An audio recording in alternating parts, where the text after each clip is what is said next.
E Agar estava assim, no deserto, e tinha acabado o pão e tinha acabado a água. E eu não sei se vocês sabem, mas no deserto de Berseba, 50 graus na sombra no deserto, fica faltando, sabe o que? Não só água, fica faltando até a umidade do ar. E é por causa disso que as roupas são necessárias, são como proteção para a umidade do corpo. E nessa noite é o que Deus quer dar para o seu coração, é o que Deus quer dar para a sua vida, uma veste espiritual como proteção para a umidade do seu corpo, para que você, com a comida que Ele vai te dar nessa noite e a água que Ele vai te dar para beber, você consiga caminhar algumas milhas, né? 40 dias no deserto, 40 noites no deserto. Agora, se você se deparar com uma fonte, aleluia, se você se deparar com a fonte é diferente. A água que Ele vai te dar, ela jorra para a vida eterna, independente das dificuldades, dos problemas, das tristezas. O que vai acontecer? Deus vai colocar um novo cântico nos seus lábios. E, como eu disse, no deserto de Berseba, 30 minutos, sem a umidade do corpo, Agar e Ismael estavam preocupados, porque eles certamente iriam morrer. E aí o que Agar fez? Agar viu a fonte, foi na fonte, tinha várias árvores que são espinhosas, tem pouca sombra, mas ali na fonte não estava saindo água nenhuma. Então ela deixa o menino ali debaixo de uma árvore de zimbro e vai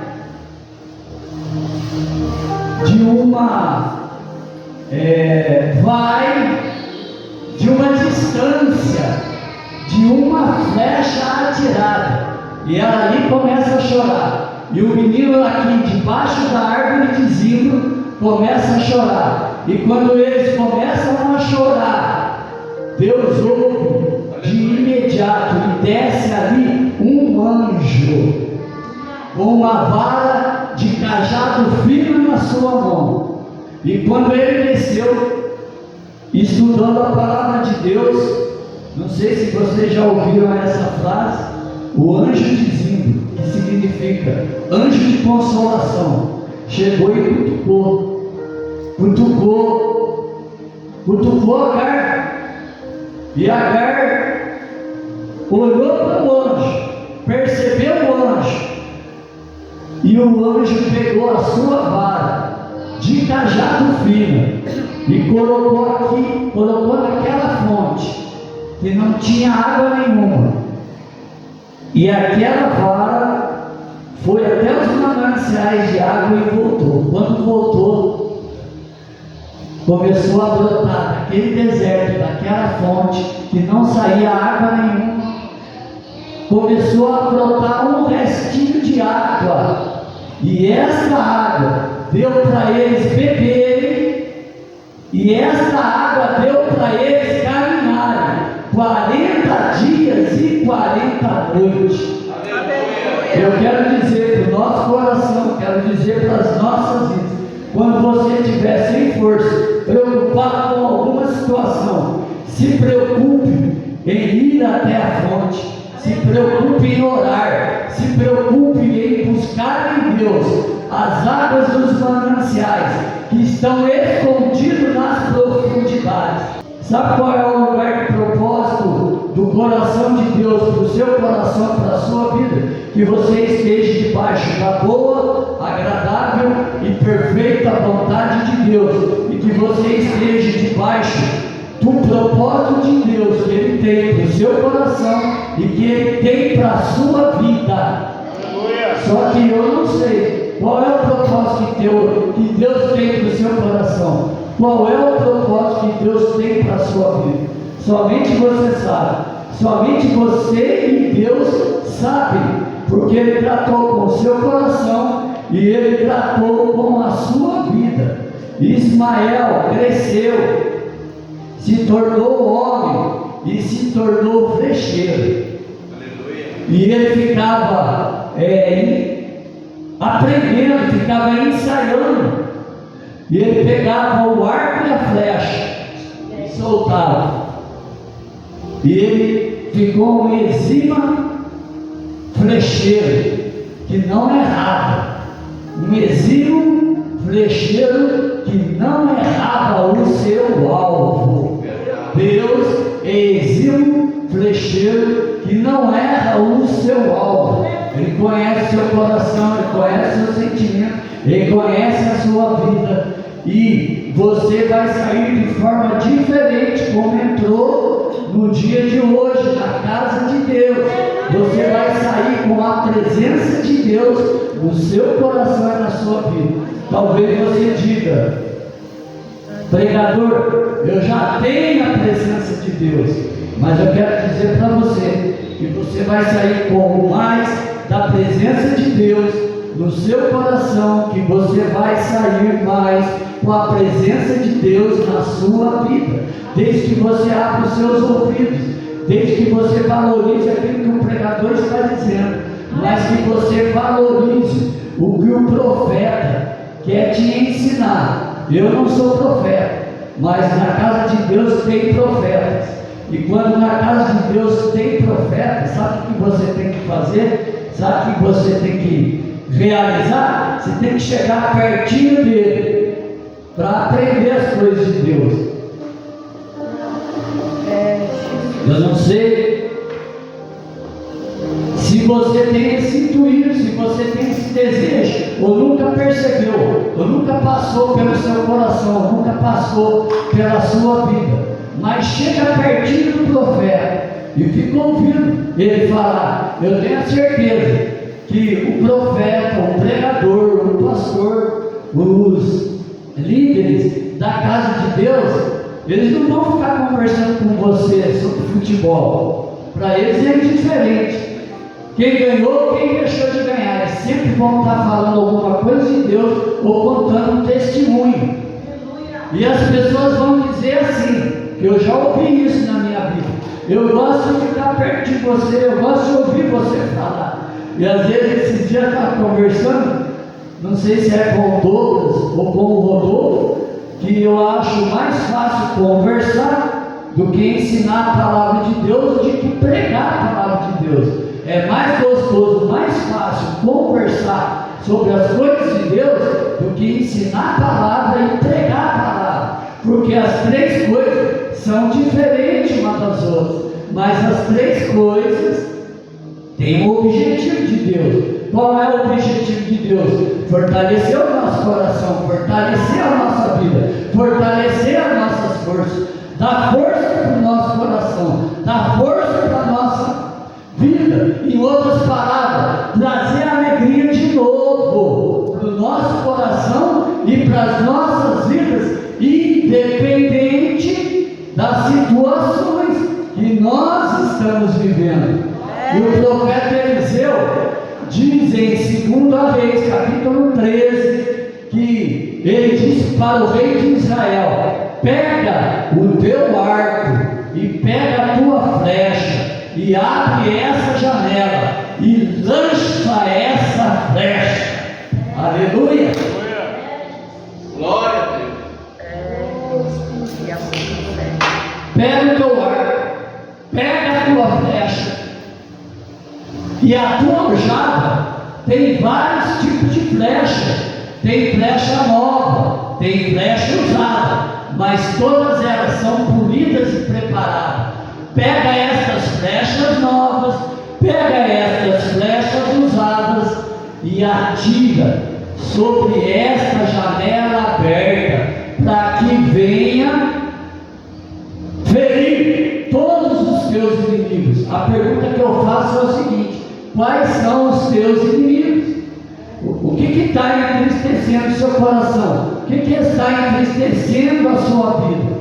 Pega esta flecha e lança, porque a janela está aberta, e lança para que os teus inimigos sejam feridos.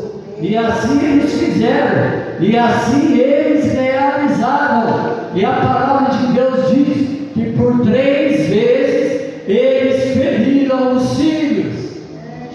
E uma das coisas que a gente tem que aprender, que antes de nos preocupar com os inimigos externos, nós temos que nos preocupar com os inimigos internos.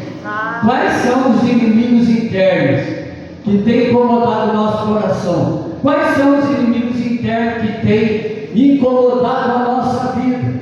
Porque em 2 Reis, capítulo 14, versículo 12, diz que o povo de Israel, tanto Israel quanto em Judá, estavam em crise, e eles começaram a ferir entre uns e os outros, e se levantaram uns contra os outros. E o que aconteceu? O versículo 13 diz que o muro foi rompido e as portas de Efraim foram destruídas e a porta de esquina foram destruídas.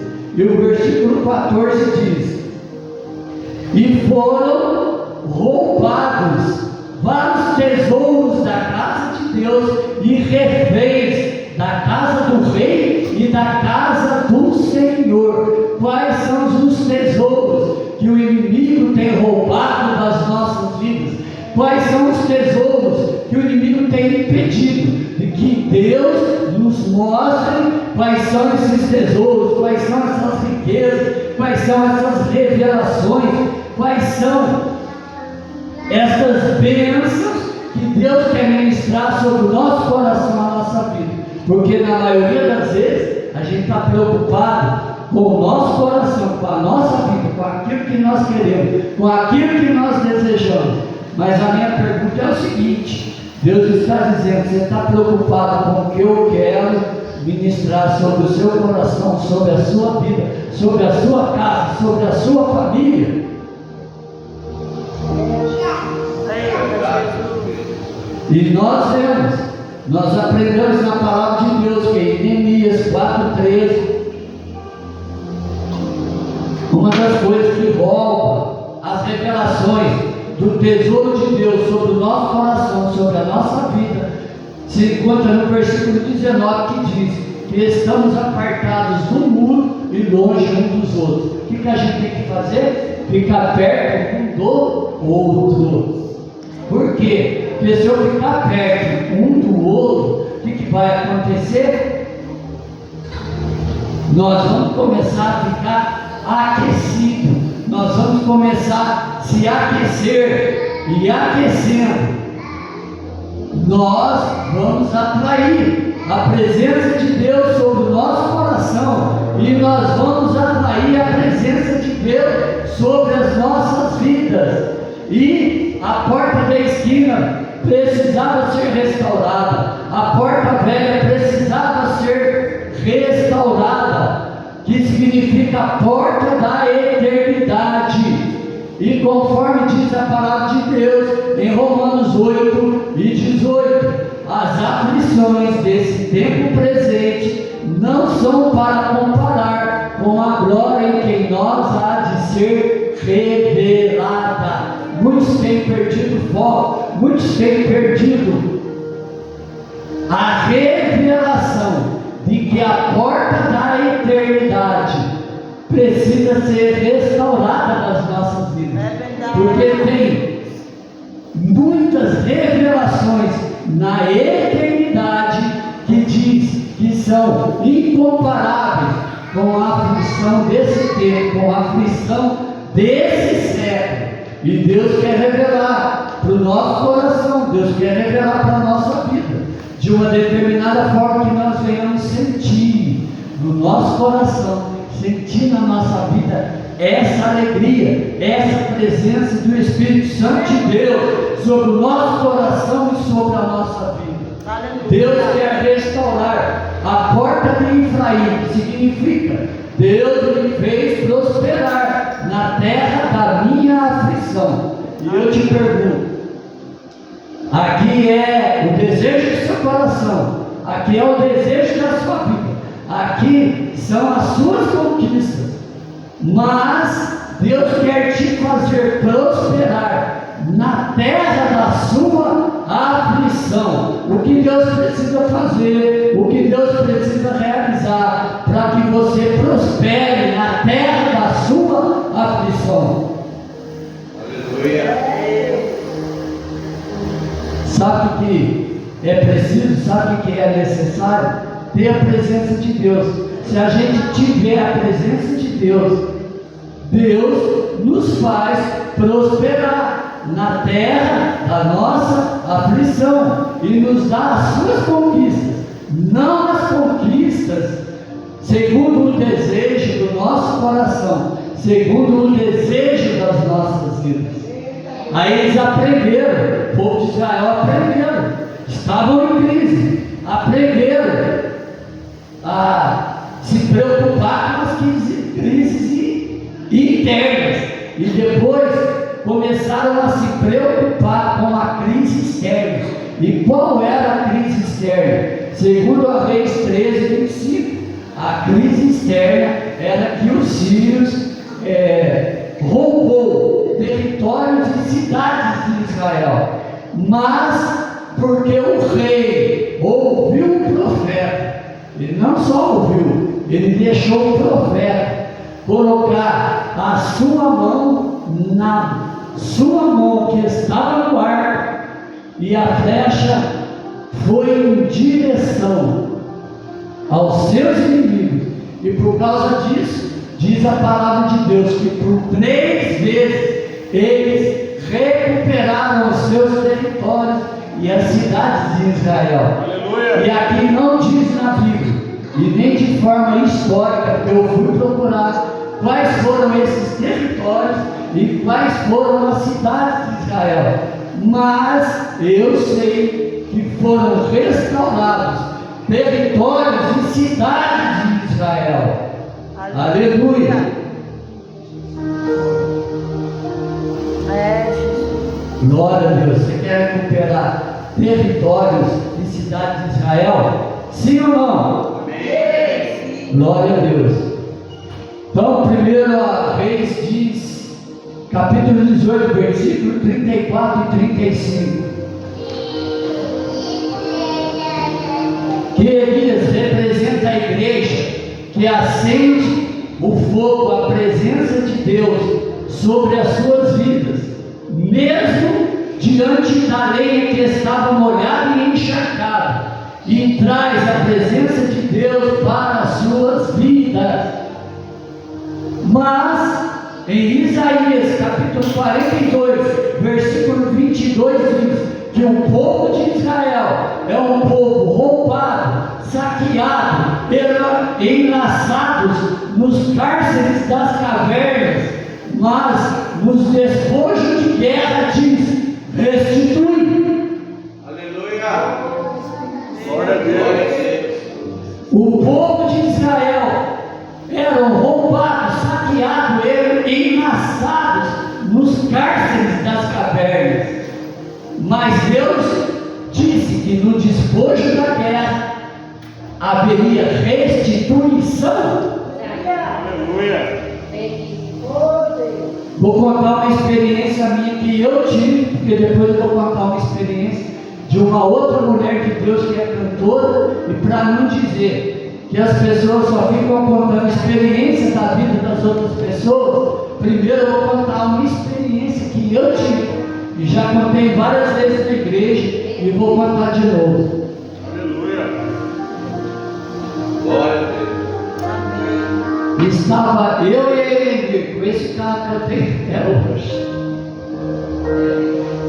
dentro do carro, e eu ouvi sobre a minha cabeça,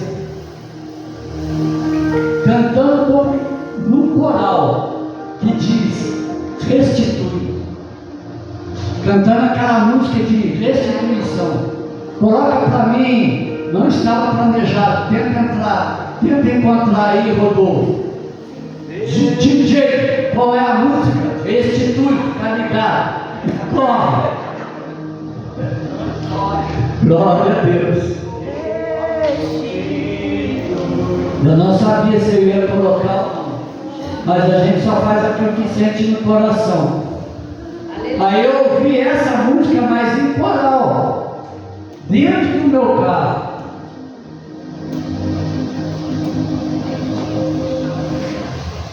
Oh, Jesus.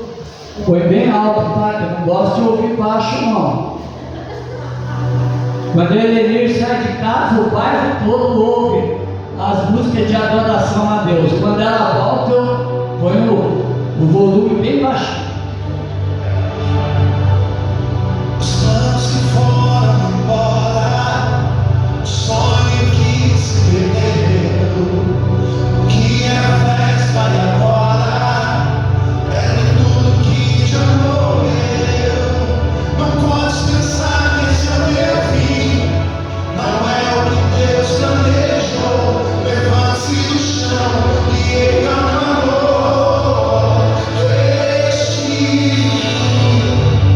Quero de volta o que é meu, sabe? E vou em teu aceite, meu amor. Restitui, leva minhas águas tranquilas, lava-me e refrigera minha alma.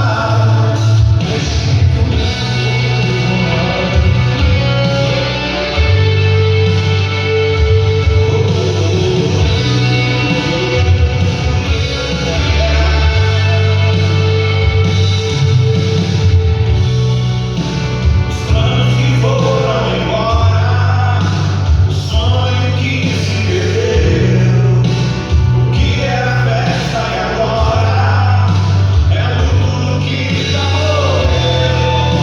Não podes pensar que já não é o fim, não é o que Deus planejou. Levante-se do chão, ele acabou. Eu quero de volta o que é meu, sabe? E põe teu azeite em minha dor. Restitui e leva minhas águas tranquilas, lava-me e refrigera minha alma.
Você acha que restituição vem nas nossas vidas porque a gente vem no culto e canta essa música?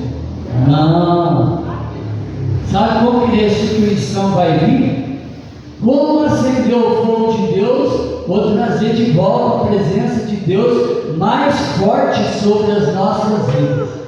Então nós vamos ver aqui. Primeiro, Levítico 2:13.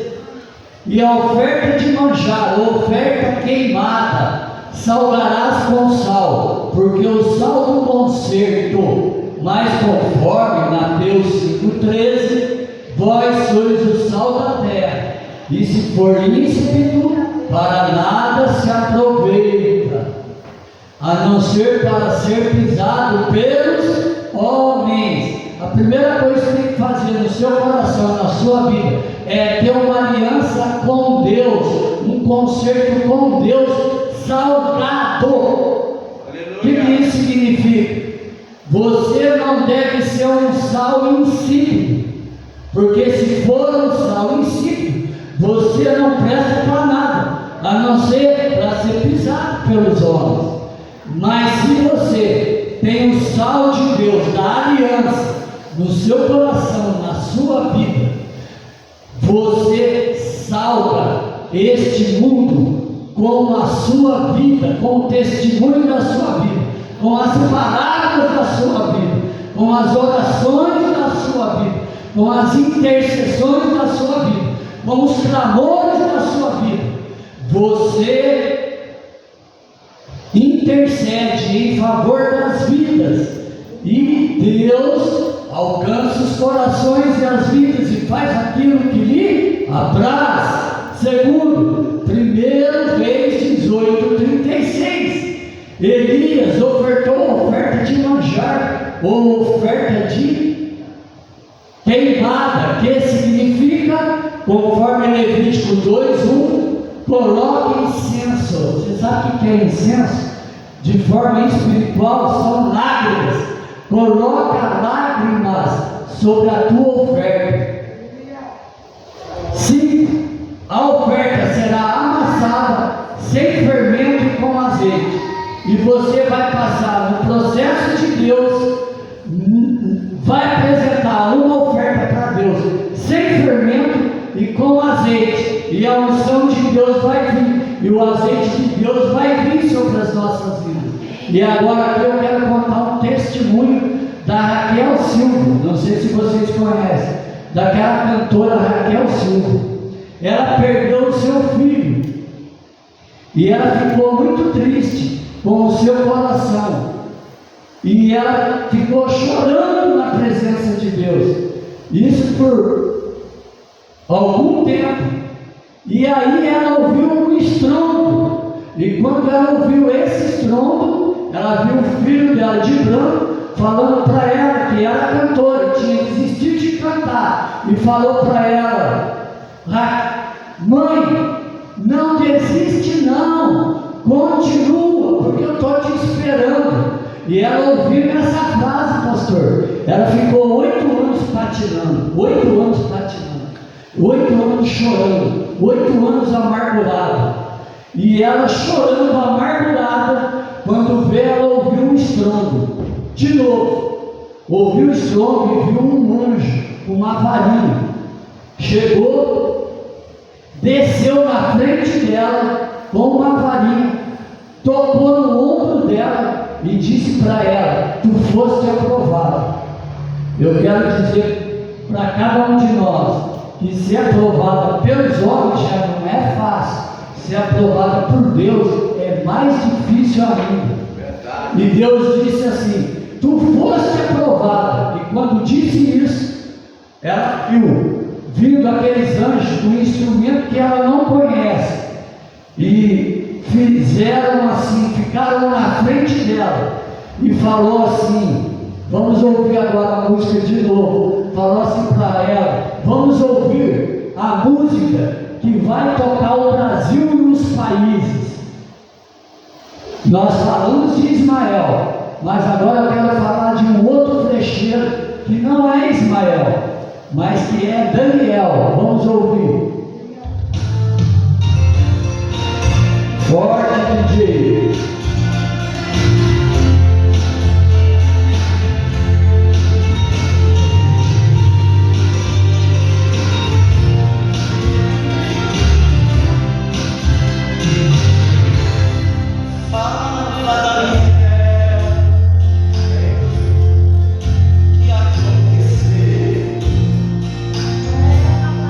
Tem uma coisa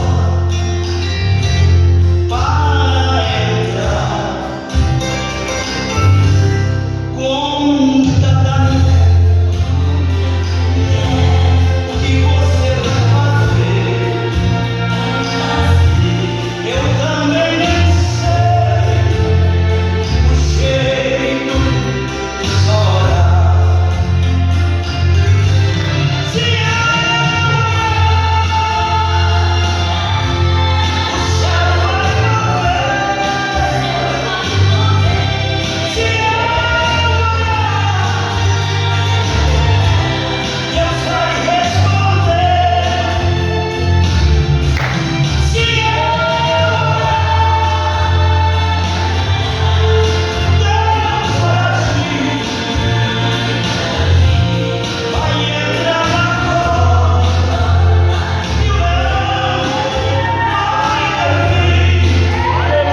Ele interpretava sonhos e interpretava enigmas.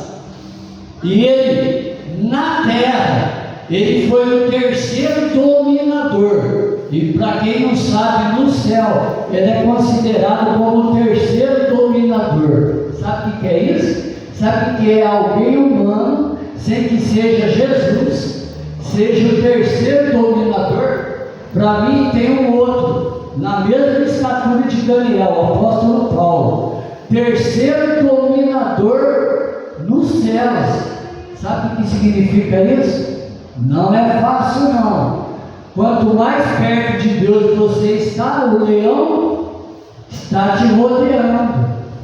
O leão está te rodeando. Ainda faz assim com a cabeça, ó.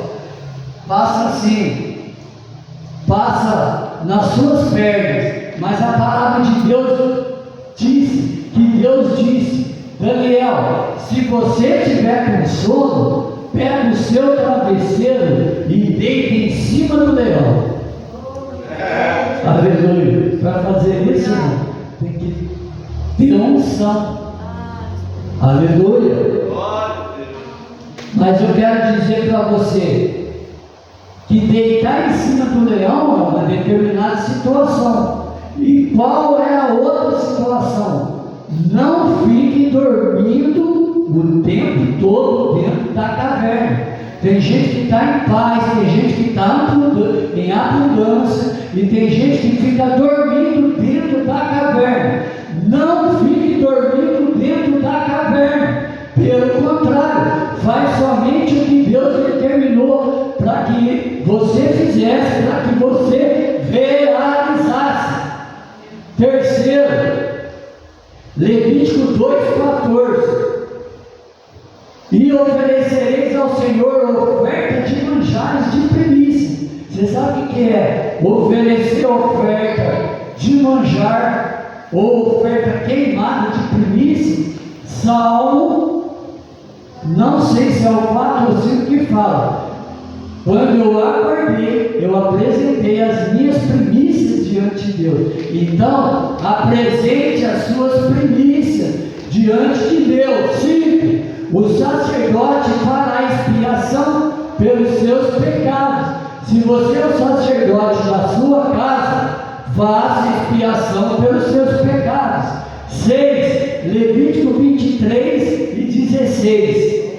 Ofereça uma nova oferta de manjar ao Senhor, que significa oferta de unidade, não de divisão. Se a gente tiver esse princípio no nosso coração, se a gente tiver esse princípio na nossa vida, Deus aceita as nossas ofertas. Mateus 12, 25, porque todo reino dividido contra si mesmo não subsiste. Amém. Mas conforme 1 Reis 19, 5, 6, agora se passaram 1250 anos, e agora está o profeta Elias na mesma situação, no mesmo lugar, no mesmo deserto, no deserto de Berseba. Está lá dormindo debaixo de um zimbro, e o mesmo anjo desce, o anjo do zimbro, que tem pão e tem água, e dá um olho para Elias e fala para ele: bebe, porque a tua caminhada é longa. Ele bebeu e caminhou por 40 dias. Mas eu vou frisar aqui de novo: não beba somente a água do odre, beba a água da fonte, beba a água do poço, que tem mananciais em águas profundas. Quando você bebe água da fonte e água do poço, você tem força para chegar no lugar que Deus quer que você chegue, para que Deus dê a tua bênção, para que Deus dê a tua vitória. Finalizando, vamos ficar de pé, em nome de Jesus. Dá até vontade de cantar outros cânticos, né? Mas já tá bom, né? Finalizando, 1 Reis 19, 15 e 16. Aí Deus chamou o profeta Eliseu, Deus chamou o profeta Elias, E diz para ele: vem e ungirás o rei da Síria, que embora seja rei da Síria, ele é um homem de acordo com o meu coração, de acordo com a minha vontade. Unge a vida dele. Você está pensando que ele é o teu inimigo, e Deus está falando isso para você. Unge a vida dele, porque ele é o meu escolhido. Unge a vida dele. Aquele que eu te mostrar que é teu amigo, beleza. Aquele que eu te mostrar que é teu inimigo, beleza. Mas nem todas as pessoas que você pensa que é o teu inimigo é teu inimigo. E Deus diz assim para Elias: vai lá e unge o profeta Samuel. Então nós vemos aqui que Deus, ele levanta flecheiros como Ismael, como Daniel, como profeta Elias, como reis e como profeta Eliseu.